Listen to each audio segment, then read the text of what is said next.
సదాశివసమారంభాం వ్యాసశంకరమధ్యమాం అస్మదాచార్యపర్యంతాం వందే గురుపరంపరాం.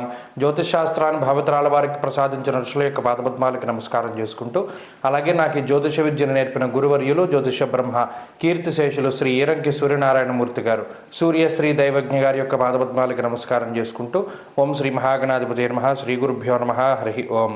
వీక్షకులందరికీ నమస్కారం. ధనురాశి వారికి ఈ వారం అనుకూలమైనటువంటి వారంగా చెప్పవచ్చును. ప్రత్యేకించి తృతీయ స్థానమందు రవిగ్రహం, శనేశ్వరుడు, చతుర్థ భావమందు శుక్రుడు, బుధుడు, అదే మాదిరిగా చంద్రగ్రహం, దాదాపుగా 5 గ్రహాల తాలూకు స్థితిగతులు ధనురాశి వారికి చాలా అనుకూలతని ప్రసాదిస్తూ ఉన్నాయి. చతుర్థ స్థానమందు శుక్రబుధులు అనగా శుభగ్రహ సంపత్తి ఎప్పుడైతే కూడుకొని ఉన్నదో, ఈ గ్రహస్థితి వల్ల విద్య, ఉద్యోగము, కుటుంబము, వ్యాపారము, వ్యవహారము ఇవన్నీ కూడా చాలా అభివృద్ధి పదంలో ముందుకు సాగడానికి అవకాశం ఉంటుంది.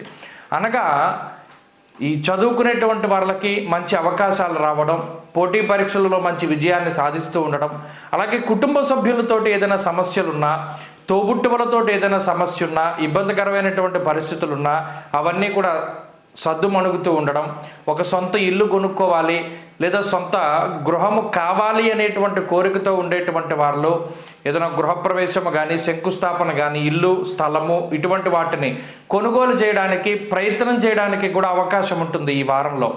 అలాగే ముఖ్యమైనటువంటి పనులని ఈ వారంలో కనుక ప్రారంభం చేస్తే ఎటువంటి విఘ్నాలు లేకుండా పూర్తి అవ్వడానికి అవకాశం ఉంటుంది.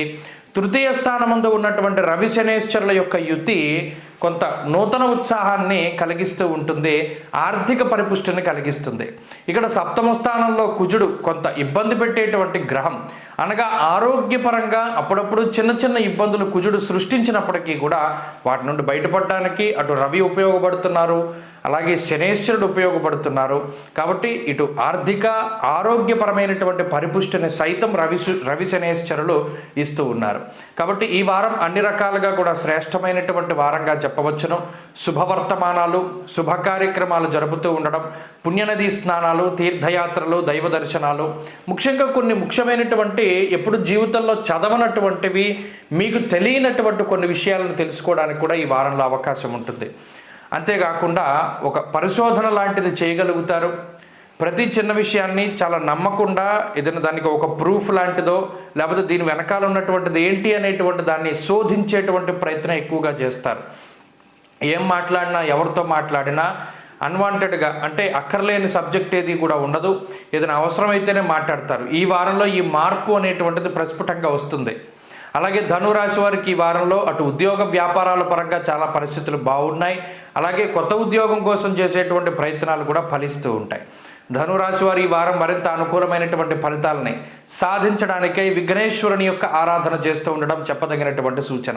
ఈ వారంలో కలిసి వచ్చేటువంటి రోజు శుక్రవారంగా చెప్పవచ్చును. అదృష్ట సంఖ్య 8, అదృష్ట వర్ణము తెలుపు. తదుపరి మకర రాశి.